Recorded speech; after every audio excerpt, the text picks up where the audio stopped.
What's going on, fantasy football fans? I'm your host, Hussein the Brain, and you're watching The Couch. These are my Week 12 waiver wire pickups. Last week's biggest fantasy disappointments are, or as I like to call them, fantasy woes, are AJ Green and the injury bug. It seems like just about everybody got hurt, most notably AJ Green, but quarterbacks are hurt, running backs, wide receivers, tight ends. It was tough. And the next biggest fantasy woe has to go to kickers. Seemed like everybody was missing extra points, field goals. Like Mike Nugent had like negative points in my league. You get -1 every time you miss a kick. And Stephen Gostkowski has basically been a bust this year. He usually goes #1 as the #1 kicker in drafts. So, man, kickers and injury bug for the fantasy disappointments. Let's move on to some better topics. There are no bye weeks this week. There will be 2 teams on bye next week, so keep that in mind, but no teams are on bye for week 12. There are some good matchups that we can exploit, and also because of injuries, there are a few really good waiver pickups. Let's start off with the quarterback like we always do. I like Carson Palmer. Wow, I don't like Carson Palmer, but this week going against the Falcons is kind of like the last week you would consider starting him if you do need a spot start for some reason. Like I said, no teams are on bye, but Carson Palmer is the top of this list. They should be throwing the ball in the fourth quarter, playing in a dome. I think this will be a high-scoring game, and the Falcons should win. So, like I said, I think Palmer will throw in the fourth quarter. So he's okay spot start. Carson Wentz, now this is a really good start against a great matchup. The Packers, a team that puts up a ton of points on offense and on defense is horrible. We saw what Kirk Cousins did last week. I think he had 3 touchdowns, and Fat Kelly, the running back, had 3 touchdowns as well. So they allowed 6 touchdowns on Sunday Night Football. Not good for them, but good for people that pick up Carson Wentz this week. Colin Kaepernick, man, this guy's really made it as a QB1 so far in fantasy. I wouldn't say he's a QB1 again this week, but definitely he's in that top 15 quarterback consideration. He's going against the Dolphins, not a bad matchup. Up-tempo offense, as you know, with Chip Kelly. So he's definitely worth an ad in just about every league, at least as a QB2, a backup. Some more quarterbacks to pick up, and we're getting more desperate here, more deeper leagues, and the last few guys are more if the starter on that team, the starting quarterback, is hurt, or you're in a dual QB league, super deep league stuff there. So we have Ryan Fitzpatrick, who's named the starter against the Patriots. Not a great defense, but Ryan Fitzpatrick's not really that great either, just to be honest. Ryan Tannehill going against the Niners. Brock Osweiler. Josh McCown, I believe he will start because Cody Kessler's hurt. And Scott Tolzien may or may not start. Right now, Andrew Luck is in the concussion protocol. They play Thanksgiving, though. They play Thursday. And we have Jared Goff, who's now the starter, the rookie quarterback of the Rams. And Matt Barkley on the Chicago Bears. That's like if you need a quarterback and you don't have any, and you're in one of those crazy dual quarterback deep leagues. Who would have thought my #1 running back to pick up this week would be Wendell Smallwood? Any week, really. But with Sproles and Ryan Matthews hurt, this guy makes for a #1 pickup. Make sure you double check on their status. Sproles and Matthews, that is. I believe they will be out, and I believe they'll miss multiple weeks. I'm not 100% sure, though, so double check on that if you can. Pull up whatever you can before your waivers go through. Same thing with Mike Gillislee. Now, Mike Gillislee takes a significant... these rankings really vary on what you need. You need a short-term guy, a long-term guy, a reliable guy, a risky guy, a stash, or if any of these starters are healthy, these starting running backs are healthy, and you pick up their backup. So these rankings could change within a blink of an eye. Just keep that in mind, especially Mike Gillislee. LaShawn McCoy may play. If he plays, of course, Gillislee goes down. If McCoy is out, I know this hasn't worked out in the past for people that spot started Gillislee, but I do believe Gillislee will be a great spot start this week, only if LaShawn McCoy is out. Now, if McCoy plays, Gillislee is only a desperate play. Like, I wouldn't say don't start him at all, but if you're in a deep league and you're desperate for a running back, it won't be, you can do worse than starting Gillislee if McCoy plays as well. Tim Hightower, similar situation. Mark Ingram, is he hurt? I mean, I don't really know what's going on with that situation. Did he suffer a concussion? Just research on that before you pick up Hightower. But Hightower is owned in like half the leagues anyway, so he's a guy that you may just want to pick up just for the heck of it. You can never really have enough running backs, and if you don't have you think you have enough, you have 2-3 running backs. Boom, one goes down when you're in the playoffs. And now you're scrambling really bad to pick up a running back. I like Asiata this week, just a tad more than McKinnon. They have a good matchup going against the Lions. We know Asiata is the goal line back, the guy who'll get the touchdowns. McKinnon will likely get more touches and carries, but Asiata is the one who will score the touchdowns. Christine Michael, a guy we always talk about, he's kind of like a stash. He should be playing this week. I don't know how much, but he'll see some snaps this week. And now we have kind of talk about the same topic. We have Alex Collins, the rookie running back on the Seattle Seahawks. Boom, the Seahawks get rid of Christine Michael, and now Procise gets hurt. Procise expected to miss around 8 weeks, so Procise is a must drop right now. So drop Procise. Alex Collins is there. Now this could be pretty tricky. I don't know how many carries he'll be, but with Rawls, I don't think they want to use Rawls too much. I mean, they're going to use him as much as they possibly can. But Alex Collins does have some value. He's behind. He's behind on the behind on the depth chart, behind Rawls on a great offense, a team that used to like to run, I guess is a better way to say it, when they had Marshawn Lynch on the team. So definitely worth a pickup. He should be picked up a lot this week. This percentage of ownage should go up quite a bit. And I said last week I was a guest on a Raider podcast. For some reason they had me on, even though I'm a Niner fan. I said that week when they beat the Broncos, I was most impressed with Jalen Richard. I really like this guy on the Raiders. Of course, Latavius Murray is a better fantasy start, but I like how Jalen Richard looks. He's worth a pickup in PPR leagues, most definitely. I like Belial Powell going against the Patriots, Paul Perkins, Rex Burhead, now that Gio Bernard tore an ACL. Ooh, that's not good. But I mean, hey man, there's running backs to pick up, and I want to look at the positive side, like we're thankful that in week 12 that there are RBs to still pick up out there. Capri Bibbs, Damian Williams. Damian Williams I have on here just in case the Dolphins have a huge lead. I think Damian Williams will get involved in the offense, and we know how he likes to vulture those touchdowns from Ajayi.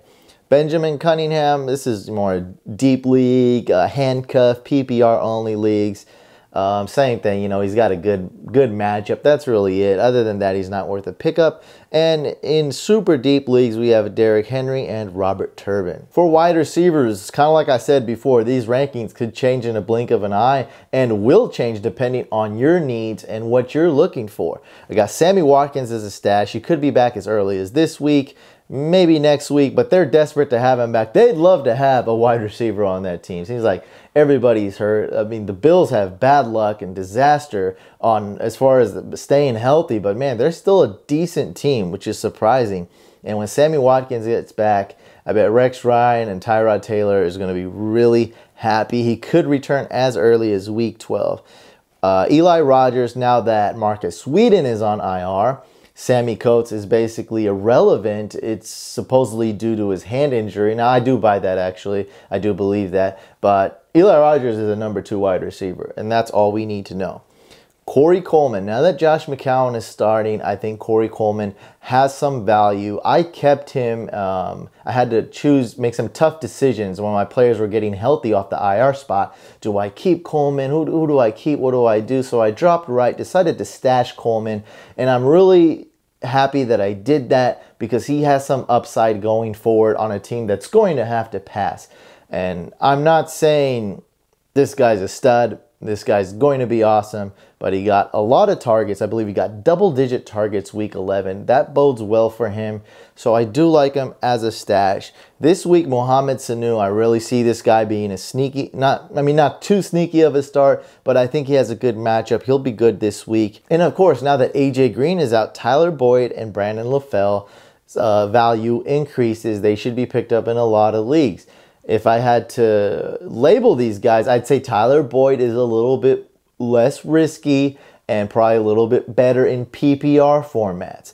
As for Brandon LaFell, not far behind him at all, basically almost even. I say Brandon LaFell's maybe a little bit better in non-PPR because I see him being more of the guy getting more getting the lawn balls, the big plays and the touchdown plays, and a little bit more risky, I guess. I mean, I'm not really trying to separate him too much as far as ranking. I'm just trying to give you a little analysis on each one and which one might be better for you. Tajay Sharp is really coming on strong the past few weeks, and he was good in the beginning.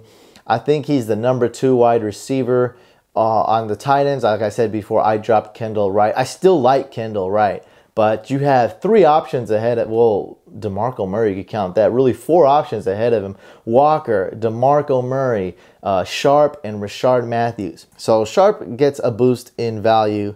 Has a good matchup against the Bears as well. Devontae Parker should be owned in more leagues, and a guy I'm really excited about. I think lots of potential this week and has some good upside for the remainder of the season is Dorial Green-Beckham. Going against the Packers, could Aguilar be benched? Aguilar sucks. We don't know what's up with Aguilar, but I think Dorial Green-Beckham is the number 2 option, and he's a guy that can catch touchdowns. Kind of like they use him kind of like a tight end, I guess you can say. Not a lot of big plays from him, but hey, against the Packers, you don't know. He could get a big play for sure. This would be the game where he gets a big play. So I like Dorial Green-Beckham. Should be picked up in a lot of leagues. Deshaun Jackson, Pierre Garçon. We got Ted Ginn. I mentioned him last week, guys, as a sneaky sleeper start. And wow, was he good. I felt like, hey man, why can't he get one big play? He got big plays last year. And against that matchup, Thursday Night Football against the Saints, boom, he got a touchdown. He's been pretty good and should be owned in a lot of weeks. Similar situation this week. He might be able to sneak in the end zone going against the Raiders. Just to name these off real quick, we have Adam Thielen. Stephon Diggs is hurt. I'm not sure if he's going to play or not, though. He might play. So look up on that before you pick up a Vikings wide receiver. Cordell Patterson, Brian Quick, only in deep leagues. Look at Danny Amendola / Malcolm Mitchell if Gronk and Hogan are hurt again and out. Percy Harvin and Marquise Goodwin if Sammy Watkins doesn't come back. And I believe Robert Woods, he's hurt as well. Gosh, I believe he's not playing. I'm not 100% sure on that. I believe he's I believe he's doubtful, actually. I believe he's not going to play this week. So he's not playing. So Percy Harvin and Marquise Goodwin get a boost. For tight ends, I like Zach Ertz, Jared Cook, Charles Clay, Gary Barnidge could be a sneaky start this week. Kyle Rudolph, I don't like him that much. I think the change of offensive coordinator doesn't help his value, doesn't help his fantasy points. A guy I really like is Cameron Brate. However, I may not want to start him this week going against Seattle. Great defense. But after Seattle is smooth sailings, great playoff matchup, playing against the Chargers, playing against the Saints, playing against the Cowboys, and again, playing against the Saints. So I do like Cameron Brate a lot. Not a whole lot this week, but I really do like him. Even if you have to start him this week, he's definitely worth an add. This guy should be picked up in just about every league, especially now that Zach Miller is out. Speaking of Zach Miller, his backup Logan Paulson, Dennis Pitta's okay. They don't really use him in the red zone that much in the goal line situation. So, I mean, is it really a stretch to say he won't get any touchdowns this year? Gosh, right when I say that, watch him get a touchdown. But let's just say his upside is very limited. Ladarius Green, I believe a lot in this guy. You can really rank him higher. It's just too risky to start him right away. It's just the risk is way too high, but I really do like him. He seems a little rusty. Let's see how he does. We got CJ Fedorowicz, Lance Kendricks, Clive Walford, and Austin Hooper now that Jacob Tamme has been placed on IR. For defenses, lots of great streaming options. And let's see, like, half of these guys are really close. Be comfortable starting any one of these guys towards the top. The Giants going against the Browns, a horrible team, allow a lot of points to opposing team defenses in fantasy. The Titans going against the Bears, and Cutler is hurt. I mean, you got Cutler hurt, Alshon Jeffrey suspended. That team's a mess. They have injuries on defense and in other positions too. So, yeah, I really like the Titans as a streaming option. Ravens going against the Bengals should be a low-scoring, a tough game with A.J. Green and Gio Bernard out. Wow, that really hurts the Bengals offense. I mean, right when they get everybody healthy, they got Gio, Hill, Eifert, A.J. Green. This happens. And the Ravens have been really good defense in real life and in fantasy this year easily. So if you want a low-risk defense to start this week, your favorite to win, I like the Ravens. We got the Bills defense going against Jaguars. Don't put up a ton of points, and the Bills aren't incredible high-powered offense, so there probably won't be too much garbage time in that game for Blake Bortles to do much. We all know he's the king of garbage time. The Steelers defense, I own them, and a lot of people picked them up last week, of course, because they played the Browns. But if they're still available and Andrew Luck is out, I do like them again this week if Scott Tolzien is the starter as the quarterback for the Colts. I also like the Chargers. Not one I'm super excited about this week, but I did stream them for, I believe, 2 weeks, at least 2 weeks, and they did really good for me. I believe it was like week 9 and 8, something like that. Yeah, I believe so, week 9 and 8, yeah. Because then I had the Jets week 10 and the Steelers this past week, week 11. And they did pretty good. Joey Bosa is doing really well. And they allow points, but they do force turnovers. They're just one of those like crazy defenses that give you fantasy points. And they're playing Brock Osweiler. So let's just say you could do a lot worse if you're desperate. We have the Lions playing against the Vikings. We're getting a little bit more into deeper leagues, more desperate situations here. But still good. Lions and Dolphins, still good. Dolphins going against the Niners. I don't like the Dolphins D too much because I don't think they're a great defense. And the Niners will be going up-tempo. Colin Kaepernick has been improving in the second half as of late last week, I guess. So he's still terrible in the second half, but gosh, he's been a little bit better. So that's why I don't have the Dolphins ranked higher, by the way, if you're wondering that. And we have the Patriots going against the Jets, Falcons going against the Cardinals. These are super desperate, you know, throwing a dart, seeing if it sticks out there. Falcons going against Cardinals and Saints going against the Rams. And I know you don't want to start the Saints. I don't either. But for the viewers out there that are in 16-man leagues or 20-man leagues, which I know you guys are out there because you tell me, I provided the Falcons and Saints for you guys. Remember, Falcons are favored to win. They're at home. So, hey, guess you could do worse. For kickers, lots of great streaming options. Now, I like Matt Bryant the most.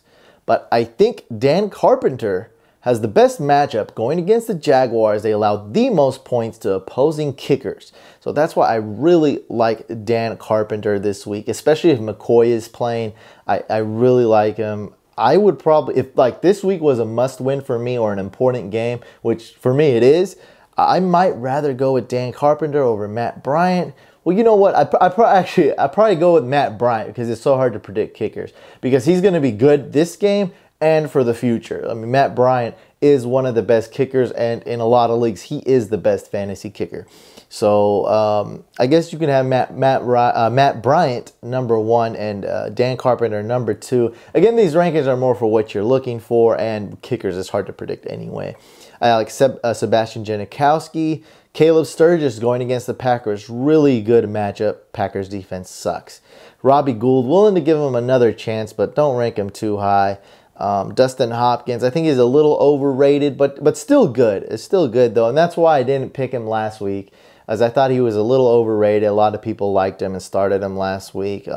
Had a good matchup though. I mean, he's not bad at all. I just don't think he's, you know, worthy of a #1 fantasy kicker. Just to name these off real quick, just some more in deeper leagues: Nick Novak, Graham Gano, Josh Lambo, Chandler Catanzaro, Brandon McManus, Andrew Franks, Will Lutz, Greg Zuerlein, Phil Dawson, and last is Chris Boswell on a team that likes to go for 2. And those are all my waiver wire picks for this week. Make sure you guys like the video, leave a comment below, use hashtag AskTheBrain if you leave a comment below on YouTube or you're on Instagram, Twitter. That way I know you're a real Fantasy Couch fan. Make sure you guys subscribe to the YouTube channel. I'll see you guys on the next video.